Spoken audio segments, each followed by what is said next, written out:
Hi everyone, it's Melanie Flame here. Hope everyone's doing well today. I wanted to jump on and talk to you guys. I'll try to keep it brief, but a little bit about the difference between natural products versus safer products and sort of break down in a little more detail some of the different ingredients that go into products and why we need to avoid them. So let me just start off. I was going through Facebook and Instagram, and I'm seeing the reason that this came about is because I'm seeing different products being either hashtagged or marketed as chemical free or all natural. And then I sort of would look and see, do a little more label reading and see what other ingredients were included. And I'm finding that a lot of these products that are calling themselves chemical free or all natural really aren't and still have harmful chemicals in them. Things that, for those of you who've been following Beautycounter, you know that we have something called our Never List, and I'll get into that in a little bit, but we have over 1,500 ingredients that we do not put into our products. And the reason for that is because we know that they have been linked in some way to not being safe to be put onto our bodies or into our bodies. So when I start to see things labeled, I get sort of sucked in, to the all natural or to the chemical free stuff before I kind of had educated myself a little bit more to understanding what that actually means. I would just go by what it said on the packaging. And I'm sure a lot of you do that too. It's completely normal. The same thing happens with food. And it wasn't until I really started to dive in, especially first with food and then with products, that I started to realize, I need to understand what's actually physically going on and happening in my body in order to really make my mind go beyond, okay, I know that that's not good for me. So once I started to be able to process what that really means, what's actually physically taking place within my body if I'm consuming those foods or if I'm using those products with those certain ingredients in it, then I'm, able to really kind of put two and two together and make that, make that connection. So I wanted to share with you, a lot of products are either paraben free or phthalate free, and those are great. That's a great place to start because those are really important ingredients to leave out. What is a paraben? So a paraben is a class of preservatives commonly used to prevent the growth of bacteria and mold. But parabens are endocrine or hormone disruptors. And so what that means is that they may alter important hormone mechanisms in our body. And these things are found in shampoo, face cleansers, body wash, body lotion, foundation. I'm going off of, I have to refer to my little list here because obviously I don't know all of this just off the top of my head.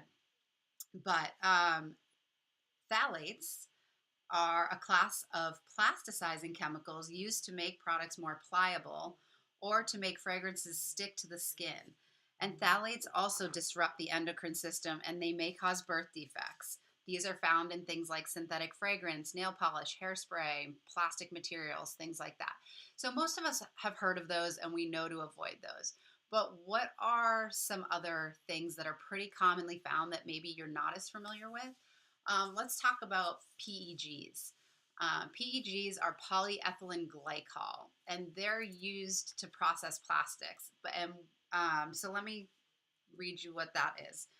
PEGs are widely used in cosmetics as thickeners, solvents, softeners, and moisture carriers. Depending on the manufacturing processes, PEGs may be contaminated with measurable amounts. Sorry, hang on one second, guys. My thing just went off here. Okay. With measurable amounts of ethylene oxide and 1,4-dioxane, which are both carcinogens. And they're found in creams, sunscreens, shampoos, things like that. Oops, sorry. Making a mess here. So these are not always labeled in products, but hopefully if you're reading the packaging and you're seeing that, you see anything with PEGs, and they can be labeled different ways, but anything with PEGs, or if you see 1,4-dioxane, those are just two pretty common ones that you really want to avoid. The question is always raised whether or not there's truly a connection between what we put on our skin and our health. And this is really up for you guys to decide for yourselves. You have the freedom to decide that. Personally, I've spoken to enough people and enough healthcare providers. I've read enough science that for me, I do believe that there is a connection. Um, I think it's a combination of things. I don't think it's just one thing, but I think that obviously, whatever we can do to decrease and eliminate what we're exposing ourselves to is important. And so, there's a lot of science out there. There's people who say there's not enough science to back this stuff up. I disagree. There's been enough information and enough science that's been done to raise enough questions to make us say, hey, we should be paying a little more attention. And if all the science isn't there yet, it's it's coming. And it's why are you going to wait till it's actually there to decide, yeah, I think I'll avoid it now. Now it's been legitimate, 100% proven. Well, I've seen science that has proven a lot of this stuff out already. And it's just unfortunate that it's not mainstream information and mainstream knowledge. But it's really up to you to decide to take a look at this information and decide whether or not it's important enough to you. What I can say is that if you think about it, there's been 80,000 chemicals that have been introduced into commerce in the last 50 years. We know that. That's a fact. Only 10% of them have ever been tested for human health safety. For those of you who followed me before, you know that I've talked about this before. But yet all these things are just being used in products. And we're all assuming that when they go on the shelf, it's FDA's approved it or somebody's regulating it and it's safe. But that's just not true. We're seeing cancer rates that have gone from 1 in 20 years ago and are now at 1 in 8. 1 in 3 women and 1 in 2 men will be diagnosed with cancer at some point in their lifetime. That's a staggering statistic to me. And part of that is due to exposure to toxic chemicals. So getting back to our never list, this is our never list. And you can expand upon it and read what each one of these things actually means. Or I have an expanded list, which I was just reading from you if you're interested and you want to know more about these different ingredients. But check your products. This isn't just about Beautycounter. This is about you guys looking at what you're currently using. And if what you're using doesn't include these ingredients, phenomenal. We are all about supporting other companies who are trying to do the right thing and take the stance on paying more attention and labeling and being transparent, because unfortunately that's not happening widely across the industry. So Beautycounter has taken it upon themselves to develop extremely high performing products that are also safe. And I think that safety is really the place to focus, more so on chemical free or all natural per se, because a lot of things that are all natural, like lead, like chromium, like other things like that, they're not safe for humans to consume. They're not safe for us to put on our bodies. And some things that are synthetic and man-made, they're okay. They're not harmful to us, and they make the products perform better. So it's okay to have things like that in there. But Beautycounter rigorously screens every single ingredient that goes into our products.